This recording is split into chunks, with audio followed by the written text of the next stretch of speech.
ഇവിടെയായിരുന്നു ഇന്ന് സ്റ്റേ. പ്രകാശിലേക്ക് പോവുകയാണ് ബസ് ഡെലിവറിക്ക്. അടുത്ത വിശേഷങ്ങൾ അവിടെ കാണാം. ഞങ്ങൾ എല്ലാവരും പ്രകാശിലേക്ക് പോവുകയാണ്. ഞങ്ങൾ പ്രകാശിലെത്തി. അപ്പൊ ബാക്കി വിശേഷങ്ങൾ അകത്ത് വെച്ചാണ്.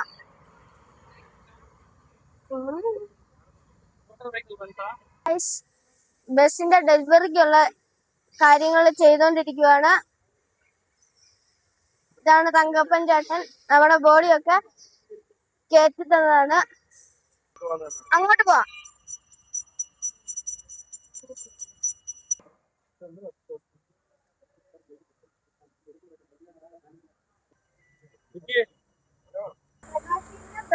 നാട്ടിലോട്ട് പോവാണ്. നമ്മുടെ ബസിന്റെ എഡീഷനിലെ ട്രാക്ടർ